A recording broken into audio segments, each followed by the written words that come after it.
ঝিল আর সাক্ষ্য কাছাকাছি এলে দুজনের ভালোবাসা দেখে রেগে যায় চৈতি। হ্যাঁ বন্ধুরা, ভোলে বাবা পার করেগা সিরিয়ালে আমরা ঠিক এমনিই এক চমৎকার পর্ব দেখতে চলেছি। ধারাবাহিকের শুরুতেই দেখা যায় ঝিলের বাড়িতে নতুন অস্বস্তিকর পরিস্থিতি। ঝিলের দিদি প্রথমেই বলে দেয় যে তাদের মা স্বাক্ষরদের বাড়িতে রান্নার কাজে যাবে না, কিন্তু ঝিল স্পষ্ট জানিয়ে দেয় মা অবশ্যই যাবে, আর আমিও সঙ্গে যাব। তোমার ইচ্ছে না হলে তুমি যেও না, কিন্তু মা যাবে। মা আপত্তি জানালে ঝিল বলে, মা, যেটা সত্যি সেটা বলছি, ওদের ছেলে তোমাকে যেতে বলেছে, তোমার দায়িত্বটা এড়িয়ে গেলে ঠিক হবে না। এত বড় অপারেশন করেছে বিনা পয়সায়, একটু সাহায্য করা আমাদেরও কর্তব্য।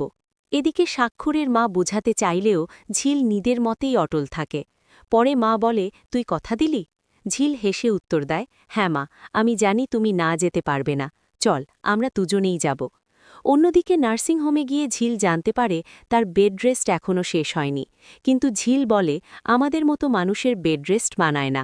ঝিল এরপর স্বাক্ষরের বাবার কেবিনে যায়।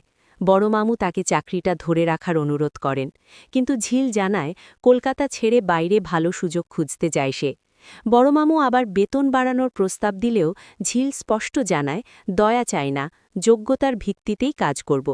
বড় মামু শেষমেশ বলে, ঠিক আছে, তবে সাইন করতে সাক্ষ্যকে ডাকতে হবে। সাক্ষ্য আসতেই পরিস্থিতি অন্যদিকে মোড় নেয়।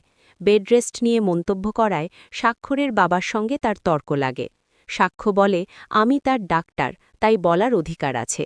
ঝিল রেগে বলে, আমি যেখানে খুশি যাব, যা খুশি করব, আপনাদের বলার দরকার নেই। এরপরই সাক্ষ্য চরম সিদ্ধান্ত নিয়ে রেজিস্ট্রেশন লেটার ছিঁড়ে ফেলে বলে, আমি কোনো সিগনেচার করব না। চৈতি এসে সাক্ষ্যকে ডিফেন্ড করতে চাইলেও স্বাক্ষরের বাবা তাকে থামিয়ে দেয়। শেষে স্বাক্ষরের বাবা ঝিলকে বাড়ি পৌঁছে দেবার কথা বলতেই দুজন বাইরে বেরিয়ে যায়। সাক্ষ্য নীরব দাঁড়িয়ে থাকে।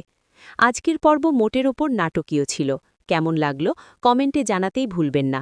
আর পরবর্তী আপডেট পেতে চ্যানেলটি সাবস্ক্রাইব করতে ভুলবেন না।